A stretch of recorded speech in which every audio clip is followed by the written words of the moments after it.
క్రీస్తునందు ప్రియమైనటువంటి దేవుని బిడ్డలారా, ఈరోజు దేవుని యొక్క మాటలు కొద్ది నిమిషాలు మనం అందరము కూడా ఆలోచన చేసుకొని దేవుని యొక్క మనసుని అర్థం చేసుకునే ప్రయత్నం చేద్దాం. ప్రస్తుతం ఉన్నటువంటి పరిస్థితిని బట్టి మనం ఆలోచించుకుంటే క్రైస్తవ సమాజంలో అపవాది యొక్క క్రియలు ఎంత తీవ్రంగా ఉన్నాయి అన్నది మనము అర్థం చేసుకునే ప్రయత్నం చేద్దాం. ఒక సహోదరుడు ఒక చిన్న సంగతిని గురించి చెప్పినప్పుడు ఆ సంగతి నాకు ఆలోచింపచేసింది.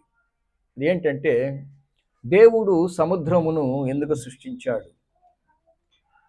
దేవుడు భూమిని ఎందుకు సృష్టించాడు? అంటే సముద్రమును మత్స్యముల కొరకు, చేపల కొరకు దేవుడు సృష్టించాడు. భూమిని చెట్లతో నింపటానికి దేవుడు సృష్టించాడు. అలాగే ఒక భూమి లేకపోతే చెట్టు బ్రతకటం కష్టం. అలాగే సముద్రం లేకపోతే చేపలు బ్రతకటం కష్టం. ఒక్కసారిగా మీరు భూమిలో నుండి చెట్టుని వేరు చేసినట్లయితే ఆ చెట్టు ఏమైపోతుందట? చనిపోతుంది. సముద్రంలో నుండి చేపను మీరు వేరు చేసినట్లయితే చేప ఏమైపోతుంది? చనిపోతుంది. అలాగే దేవుని యొద్ద నుండి ఒక మనిషిని వేరు చేస్తే ఆ మనిషి ఏమైపోతాడు? చనిపోతాడు. ఇదే జరిగింది. దేవుడు మనిషిని తన కొరకు ఆయన సృష్టించుకుంటే అపవాది మనిషిని దేవుని యొద్ద నుండి ఏం చేసింది? దూరం చేయగానే మనిషి ఏమైపోయాడు? చనిపోయాడు. నీవు ఈ పండు తిన్ను దినమున సచ్చెదవు అని దేవుడు చెప్పాడు. అప్పుడు దేవునికి మనిషినికి అక్కడ ఏం జరిగింది? ఎడబాటు జరిగింది. ఎప్పుడైతే దేవుని యొద్ద నుండి మనిషి దూరం అయ్యాడో మనిషి ఏమైపోయాడు?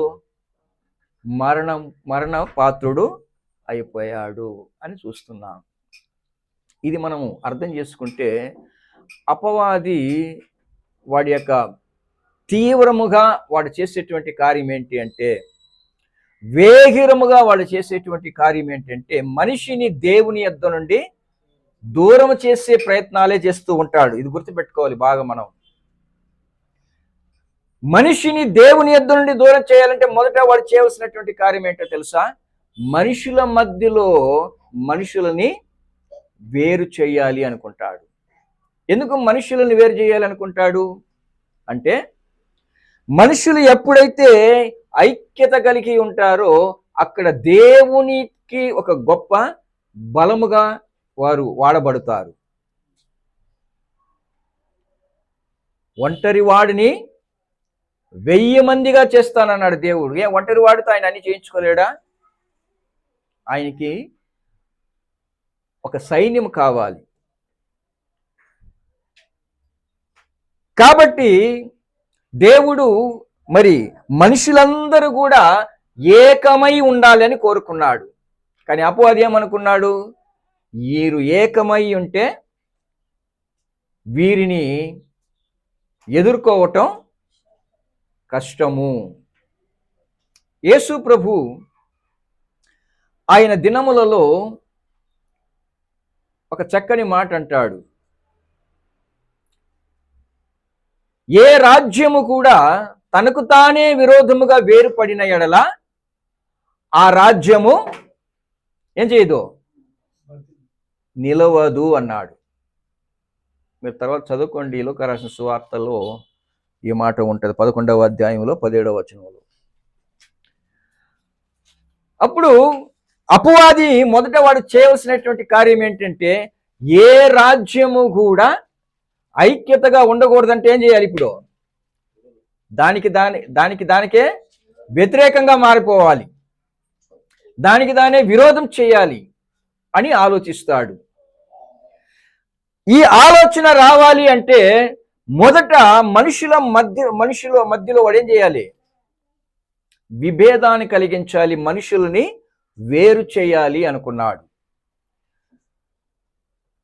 ఇది మొట్టమొదట కొరింథీ సంఘములో ఈ కార్యమును చూశాడు అపోస్తలుడైనటువంటి పౌలు గారు. కొరింథీ సంఘములో పరిస్థితి ఎలాగుంది అంటే సంఘము విభజనకు దారితీసింది. కొందరేమో నేను పౌలు వాడును అంటే, కొంతమంది నేను అపోల్లో వాడును అంటే, కొంతమంది నేను కేఫా వాడును అంటే, ఇలా సంఘములో గ్రూపులు ఏర్పడ్డాయి. ఇది చూడగానే తట్టుకోలేక పౌలు గారు ఆ సంఘాన్ని గద్దించి మొదటి పత్రికను రాస్తాడు. మొదటి పత్రికను రాసేటప్పుడు చాలా కఠినమైనటువంటి మాటలని పౌలు గారు వాడుతారు. ఈ కఠినమైనటువంటి మాటలు వాడగానే ఆ సంఘంలో ఉన్న వారికి దుఃఖము కలిగింది. ఎందుకంటే పౌలు గారు ఆ సంఘములో ఉన్నటువంటి వారిని ఎక్కువగా ప్రేమించినవాడు. ఎంతగా ప్రేమించాడు అంటే తండ్రి తన పిల్లలను ప్రేమించినంతగా పౌలు గారు కొరింథీ సంఘమును ప్రేమించారు. వాక్యాలు మనకి వాటన్నిటిని కూడా మనకి తెలియజేస్తాయి. ఒకసారి ఒక మాటను చదువుకుందాం. కొరింథీయులకు రాసిన మొదటి పత్రిక 4వ అధ్యాయము 14వ వచనం నుండి చదువుకుందాం.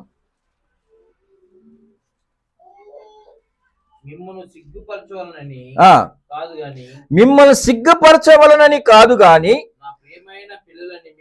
నా ప్రియమైన పిల్లలని మీకు బుద్ధి చెప్పుటకు ఈ మాటలు రాయిచున్నాను. క్రీస్తునందు మీకు ఉపదేశకులు 10,000 మంది ఉన్నను, తండ్రులు అనేకులు లేరు. క్రీస్తు యేసునందు సువార్త ద్వారా నేను మిమ్మును కంటిని ఉండవలనని మిమ్మలను బతిమాలు కొనుచున్నాడు అన్నాడు. అంటే ఆ సంఘమును ఒక తండ్రిగా పిల్లలను గద్దించిన రీతిలో పౌలు గారు ఆ సంఘమును గద్దిస్తూ ఈ మాటలు రాశాడు.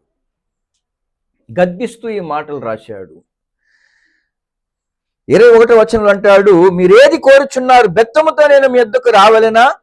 ప్రేమతోను సాత్వికమైన మనసుతో రావలెనా అన్నాడు.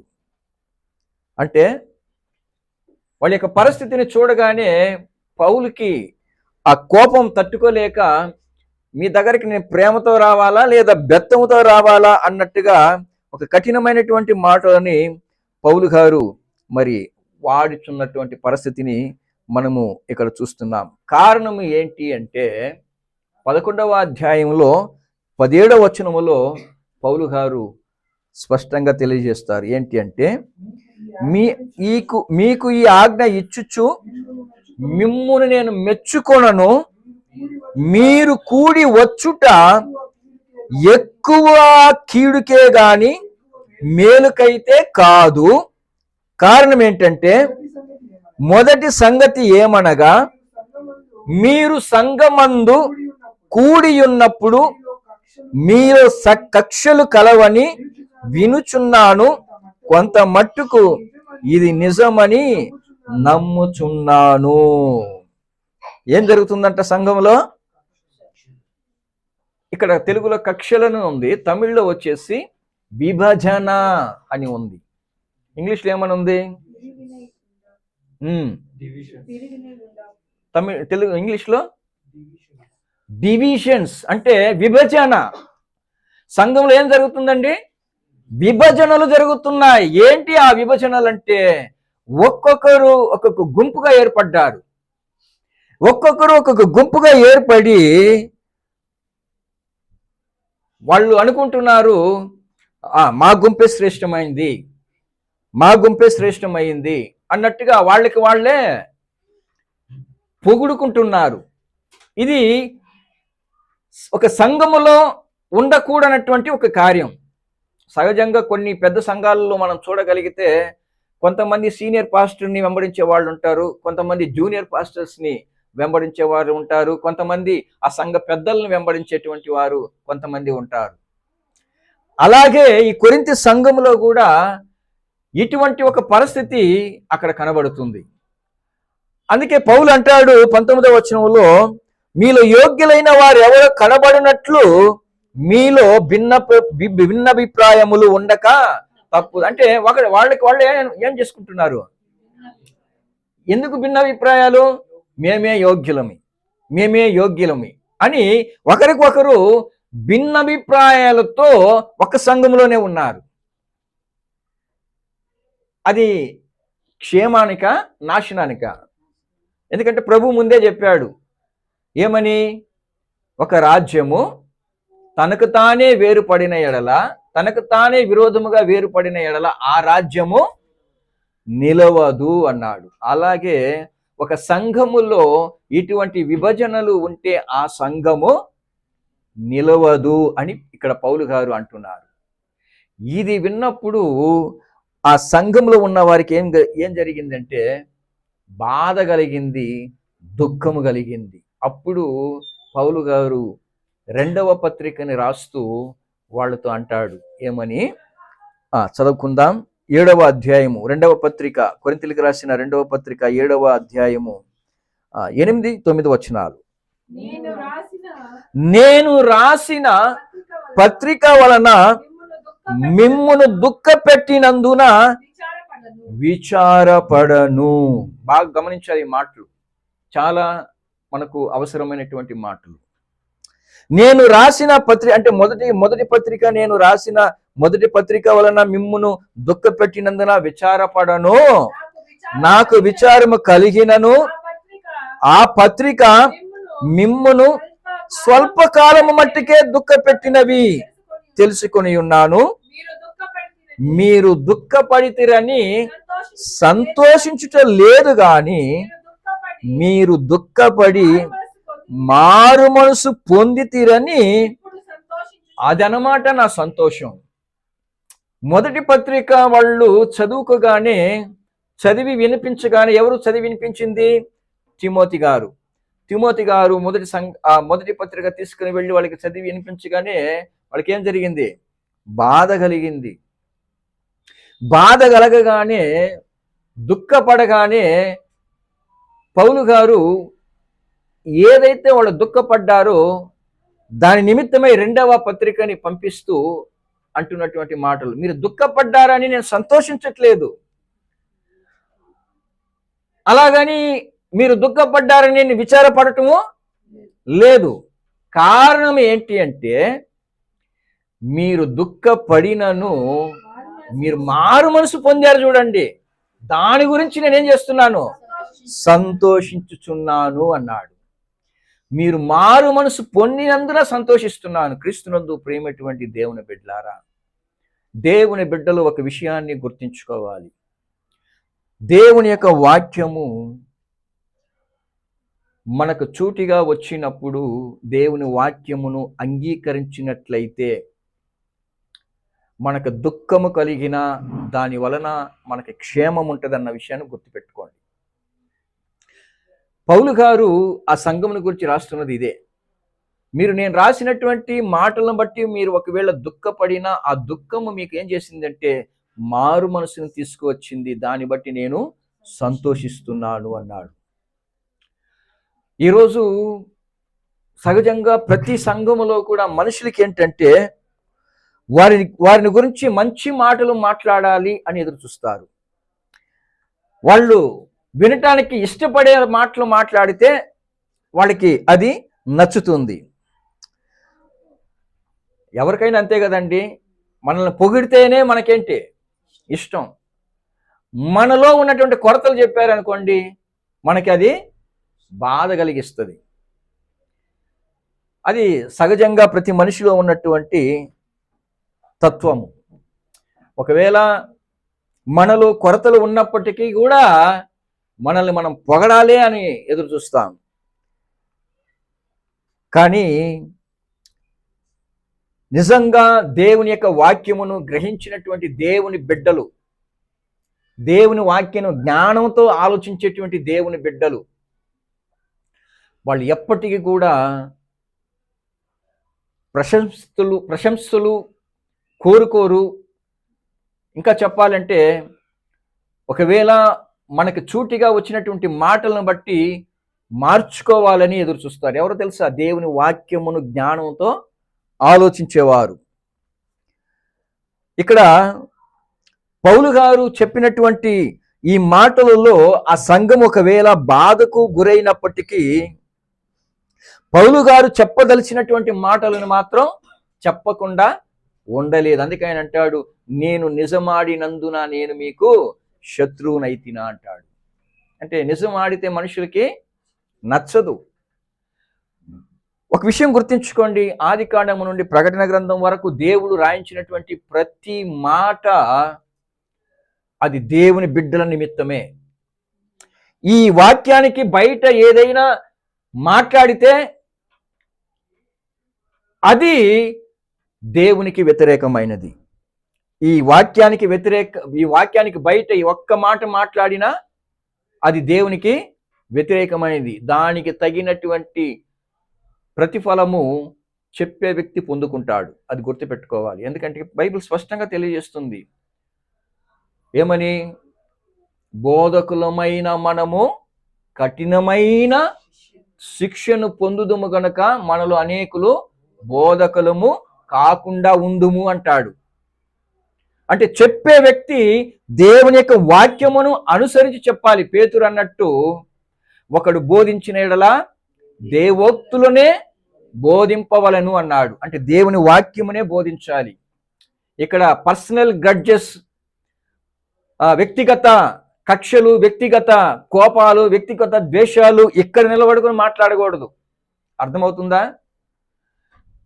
ఈ వాక్యముతో ఒకటి చేర్చనకూడదు, ఒకటి తీసివేయనకూడదు అన్నప్పుడు దేవుని యొక్క మాటలను కలిపి చెరిపెట్టింటి వారికి దేవుని యొక్క శిక్ష తప్పదు. కాబట్టి దేవుని యొక్క మాటలు మనకి చూటిగా వస్తున్నప్పుడు ఆ మాటలను అంగీకరించకపోతే అక్కడ జరిగేటువంటిది ఏంటంటే అపవాది ఆ సంఘములోకి విభజనని తీసుకొస్తాడు. గుర్తుపెట్టుకోండి, దానికి మనం త్రోవ ఇవ్వకూడదు. ఈరోజు సంఘాలు దేవుని యొక్క వాక్యమును చూటిగా చెప్పేటువంటి దైవజనులను ఇష్టపడదు. మన సంఘానికి వచ్చిన వాళ్ళందరూ కూడా ఎందుకు వెనక్కి వెళ్ళిపోతున్నారు అంటే, ఒక ఆయన తన మనసులో ఉన్నదే చెప్పాడు. ఏమని? మీరు ఉన్నది ఉన్నట్టుగా ఇలా వాక్యం చెప్పారంటే మీ దగ్గరికి ఎవ్వరు రారు అన్నాడు. దేవునికి స్తోత్రం అని చెప్పాను. ఎందుకంటే అలాంటి పరిస్థితి మనకి ఎప్పుడు రాకూడదని ప్రార్థించుకోవాలి. పౌలు అన్నట్టు, నేను మనుష్యులను సంతోషపెట్టువాడునైతే నేను దేవునికి దాసుడను కాను అన్నాడు.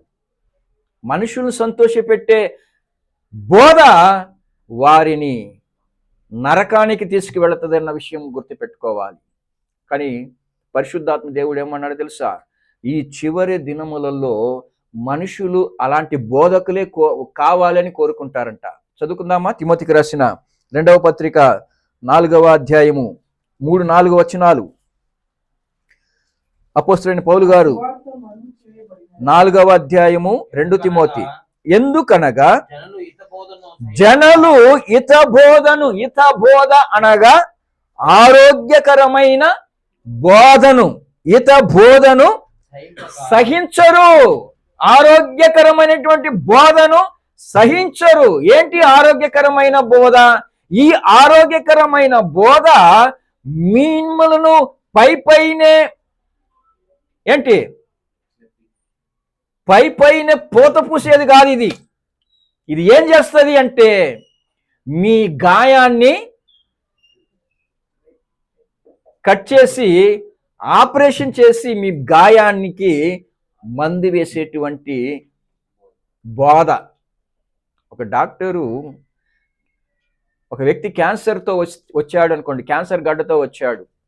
ఆ వ్యక్తికి పైనే ఆయింట్మెంట్ పూసి పంపించేస్తే ఆ వ్యక్తికి స్వస్థత కలుగుతుందా? ఏం చేయాలి? ఎక్కడైతే గడ్డ ఉందో ఆ గడ్డని ఆపరేషన్ చేసి తీయాలి. మరి ఆపరేషన్ చేయాలంటే ఆ శరీరాన్ని ఏం చేయాలి? కొయ్యాలి. శరీరాన్ని కోసి ఆ గడ్డను తీసి ఆ తర్వాత దానికి మందు వేస్తే అప్పుడు అది మానుతుంది. అలాగే ఒక వ్యక్తిని బాగు చేయాలంటే దేవుని యొక్క వాక్యము అతని యొక్క హృదయంలోనికి ప్రవేశించాలి. ఆ వాక్యము ఆ వ్యక్తిని పశ్చాత్తాపానికి గురి చెయ్యాలి. ఆ వ్యక్తిని బాధపరచాలి. ఆ వ్యక్తికి దుఃఖాన్ని రప్పించాలి. అప్పుడే ఆ వ్యక్తిలో ఆ వాక్యము మనిషిని మారుస్తుంది. అపోస్తలుడైనటువంటి పేతురు గారు మొట్టమొదట పెంతెకోస్తు దినమున అతడు ప్రసంగం చేస్తూ ఉంటే విన్నటువంటి వారు ఏం చేయబడ్డారట? ఏం చేయబడ్డారు? వారు ఆ మాటలు వినగానే హృదయమున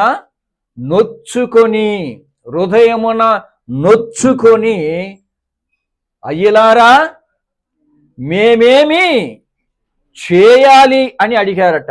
అంటే వారు మాట్లాడిన దేవుని యొక్క వాక్యము ఏం చేసింది? వారి యొక్క హృదయంలోనికి గుచ్చుకున్నది. కాబట్టి హృదయమున నొచ్చుకున్నారు. ఇంతకీ పేతురు గారు మాట్లాడిన మాట ఏంటి? మీరు సిలువ వేసిన అన్నాడు. వాళ్ళు సిలువ వేశారా? అక్కడికి వచ్చిన వారు సిలువ వేశారా ఆయన్ని? చెప్పండి. సిలువ వేసింది ఎవరు? రోమన్ చక్రవర్తి, రోమన్ సైనికులు. కానీ పేతురు గారు ఎవరిని చూసి మాట్లాడుతున్నాడు? ఎవరైతే ఆ ప్రసంగాన్ని వింటున్నారో వారిని చూసి మీరు సిలువ వేసిన ఈ యేసునే అన్నారు. అంటే సిలువ వేసింది వారు కాకపోయినా దానికి కారకులు వారు అని పేతురు గారు అక్కడ తెలియజేస్తున్నాడు. కారణము రక్తము పోక్షణ లేకుండా పాప క్షమాపణ లేదు. మనుషులందరూ చేసిన పాపమును బట్టి పరిశుద్ధుడైనటువంటి క్రీస్తు సిలువ వేయబడ్డాడు. అది చెప్పగానే వారందరూ కూడా తాము చేసినటువంటి పాపములు గుర్తుకొచ్చాయి. వెంటనే ఏమన్నారు? అయ్యలారా మేమేమి చేయాలి అన్నారు. దేవుని యొక్క వాక్యము ఎప్పుడు మనిషి హృదయాన్ని గాయపరుస్తుందో అప్పుడే మనిషిలో మారు మనస్సు అన్నది వస్తుంది. వాక్యము మీకు తీపిగా చెప్పి మీకు ఇష్టమైనట్టుగా చెప్పాము అనుకోండి, మీ జీవితంలో ఎప్పటికీ మేలు జరగదు. మిమ్మల్ని మోసం చేసేవారం అవుతాం. లేఖనం సెలవిస్తుంది, రాబోవు దినముల యందు మనుషులు ఏం చేస్తారు? జనులు హితబోధను సహింపక దురద చెవులు గలవారై తమ స్వకీయ దురాశలకు అనుకూలమైన బోధకులు, స్వకీయ దురాశలకు అనుకూలమైన బోధలు.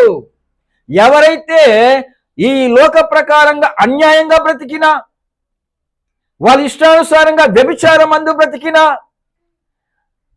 అబద్ధపు జీవితాన్ని జీవించిన వారికి తీపిగా మాట్లాడితే అలాంటి బోధకులే మాకు కావాలి.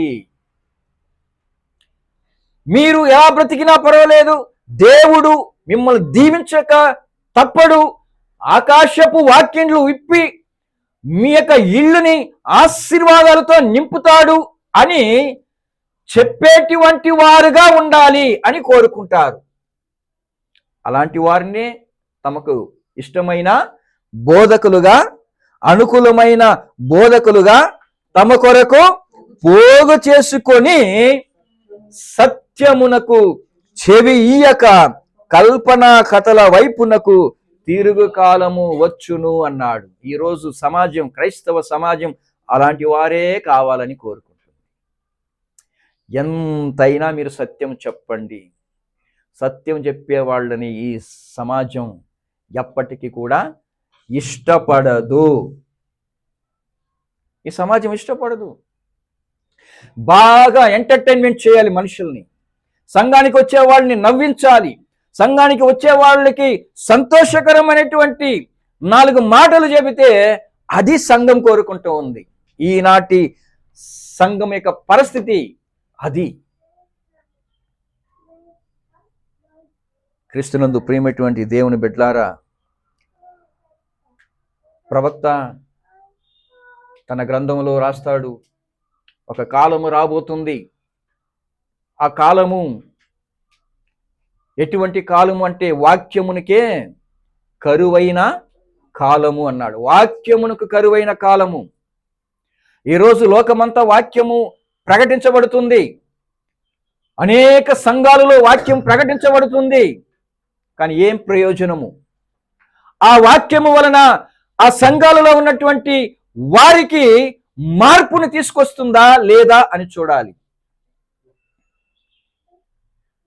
సముద్రపు నీళ్లు ఎన్ని ఉన్నా ఏంటి, త్రాగటానికి అర్హతగా కలిగి ఉన్నాయా అని చూడాలి. వాక్యం ఎంత ఉంటే ఏంటి, మనిషికి ప్రయోజనంగా ఉందా లేదా చూసుకోవాలి. అందుకే ఆమోస్ అంటాడు, ఆ కాలము రానై ఉన్నది అన్నాడు.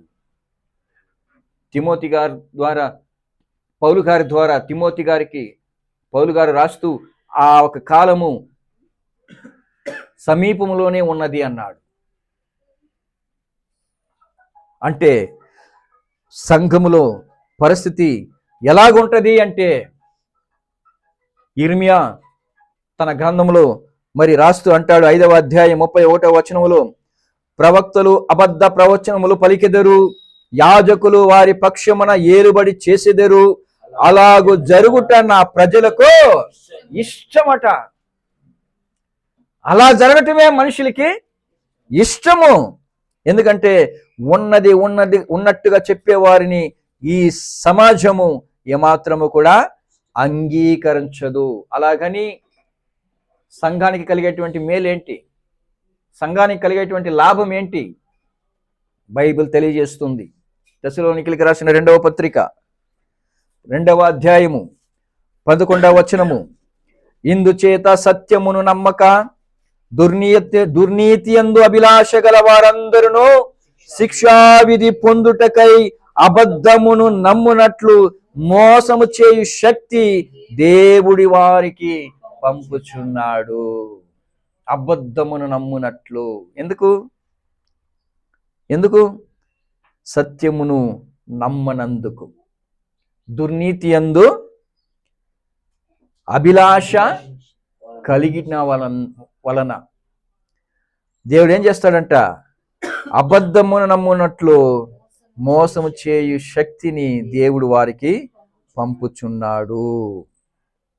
అలాంటప్పుడు సంఘం యొక్క పరిస్థితి ఎలాగుంటుంది? సంఘం యొక్క పరిస్థితి ఎలాగుంటుంది?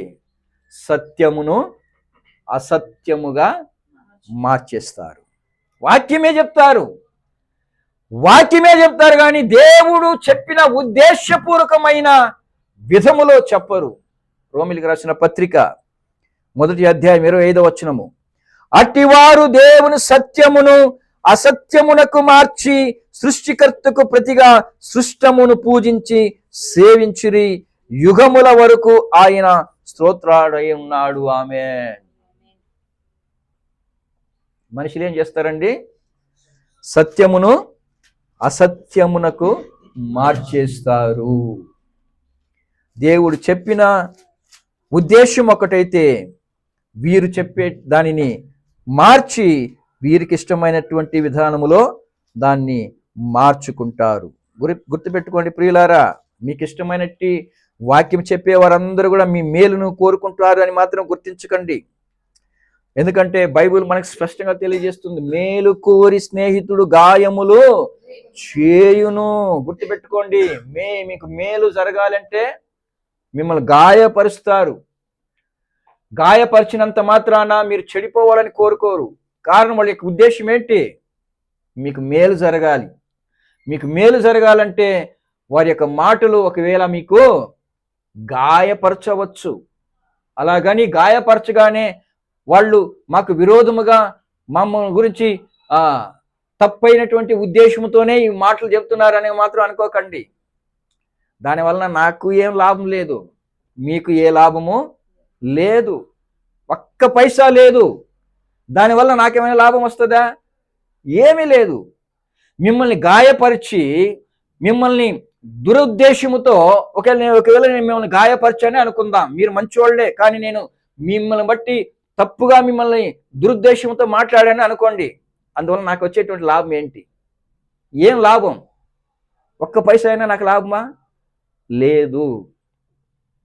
ప్రతి సంఘములో ఉన్న వారు కూడా గుర్తుపెట్టుకోవాలి, సంఘములో దేవుని సేవకుడు దేవుని యొక్క మాటలు ఉన్నది ఉన్నట్టుగా మాట్లాడినప్పుడు మీ మనసులు గాయపడితే దయచేసి మారు మనసు పొందండి తప్ప దైవ సేవకుడిని తప్పుగా అతనిని అర్థం చేసుకోకండి.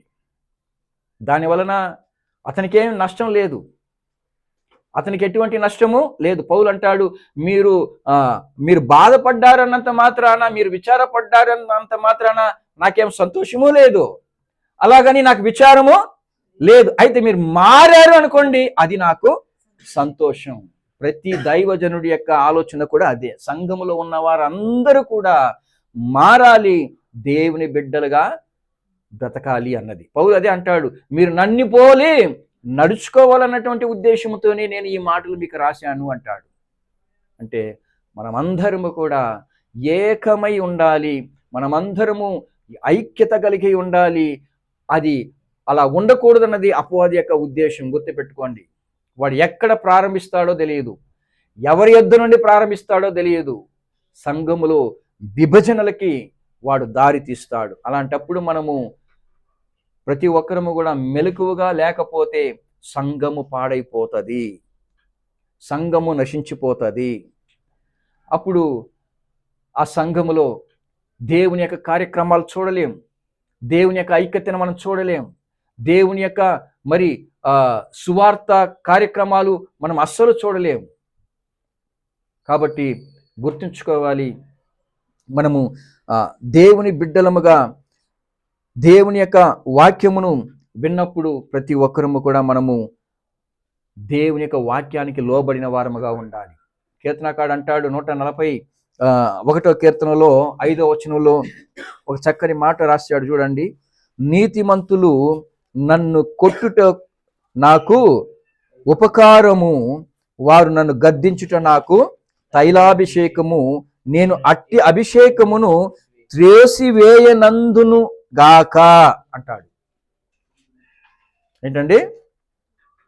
నీతిమంతులు నన్ను కొట్టుట నాకు ఉపకారము, వారు నన్ను గద్దించుట నాకు తైలాభిషేకం. నీతిమంతులు అనగా ఎవరు? దేవుని బిడ్డలండి.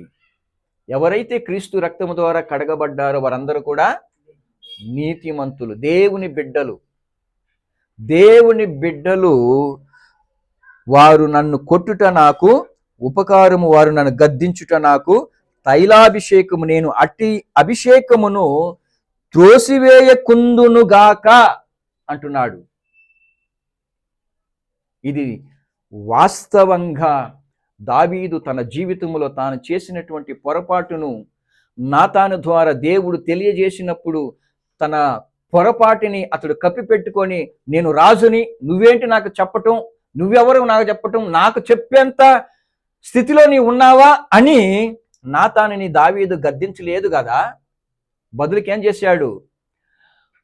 ఆ తప్పు చేసిన వ్యక్తిని నేనే, ఆ తప్పు చేసిన వ్యక్తిని నేనే. నేను ఒకవేళ రాజు అయి ఉండొచ్చు, కానీ దేవుడు నా తప్పుని ఎత్తి చెప్పినప్పుడు నేను దానికి తల వంచుతానని చెప్పి దావీదు తన పాపమును ఒప్పుకున్నాడు. తన పాపమును ఒప్పుకున్నాడు. దావీదు అనుకుని ఉంటే ఎవరికి తెలియదు కదా, తను చేసిన ఆ యొక్క పొరపాటు ఎవరు చూడలేదు కదా. దావీదు అనుకొని ఉంటే నువ్వెవరు నా తప్పుని ఎత్తి చెప్పటానికి అని అనుకొని ఉండవచ్చు, కానీ దావీదు అలా చేయలేదు. తాను చేసినటువంటి పాపమును అందుకంటాడు, తైలాభిషేకము నేను అట్టి అభిషేకమును త్రోసివేయక ఉందునుగాక అంటాడు. దేవుని మాటలు మీ యొద్దకు చూటిగా వచ్చినప్పుడు దయచేసి దేవుని మాటలని త్రోసివేయకండి. నన్ను గురించే కావాలని మాట్లాడుతున్నారు, నన్ను గురించే ప్రసంగం చేస్తున్నారని మాత్రం అనకండి. ఒకవేళ ఆ మాటలు మిమ్మల్ని గుచ్చుకున్నట్లయితే దేవునితో కూడా మీరు సమాధాన పడండి, దేవునితో కూడా ఏకీభవించండి, ఆయన పాదాల మీద పడండి. ఒకవేళ మీ మీద ఏ తప్పు లేకపోతే మీకు అటువంటి ఆలోచన రాదు కదా. ఇది గుర్తుపెట్టుకోండి. మనలో తప్పు లేకపోతే దేవుని యొక్క వాక్యం మనకు సూటిగా వచ్చినప్పుడు మనం ఎందుకండి భయపడాలి, మనం ఎందుకు దాని గురించి విచారపడాలి? అంతే కదండి. పౌలు గారి యొక్క పత్రిక కొరింథీ సంఘాన్ని విచారపడజేసింది, దాని వలన మార్పు చెందింది. దేవుని సంఘము దేవుని మాటలు విన్నప్పుడు విచారపడిన మారు మనసు పొందితే అది ఆ సంఘానికిని ఆ వ్యక్తికిని క్షేమము. అది గుర్తుపెట్టుకోవాలి మనం. కాబట్టి క్రీస్తునందు ప్రియమైనటువంటి దేవుని బిడ్డలారా, మనము భక్తుల యొక్క జీవితాలను మనం చూసినట్లయితే అపోస్తలులలో అగ్రగణ్యుడైనటువంటి పేతురు గారు చేసిన ఒక చిన్న పొరపాటే, కానీ దానిని గద్దించి అపోస్తలుడైనటువంటి పౌలు అపోస్తలులందరికంటే చిన్నవాడే, అపోస్తలులందరికంటే వెనక వచ్చిన వాడే, అయినా పేతురు గారిని తన యొక్క పొరపాటుని ఎత్తు చెప్పి అతడిని మార్చటానికి ఏమాత్రము కూడా వెనకాడలేదు. మనం ఆ మాటలు గలతీల పత్రికలో మనం చదువుకుంటాం. కాబట్టి నేను చెబుతున్నది ఏంటంటే, ఎంత పెద్ద భక్తులు అన్నది కాదు ఇక్కడ ముఖ్యం, దేవుని మాటకు లోబడుతున్నామా లేదా, దేవుని మాటని అంగీకరించి మార్పు చెందుతున్నామా లేదా, లేకపోతే అది సంఘానికి సమాజానికి ఆ వ్యక్తికి నష్టాన్ని కలిగిస్తుందని చెబుతూ ఈ నా మాటలు ముగిస్తున్నాను. ప్రార్థన చేసుకుందాం.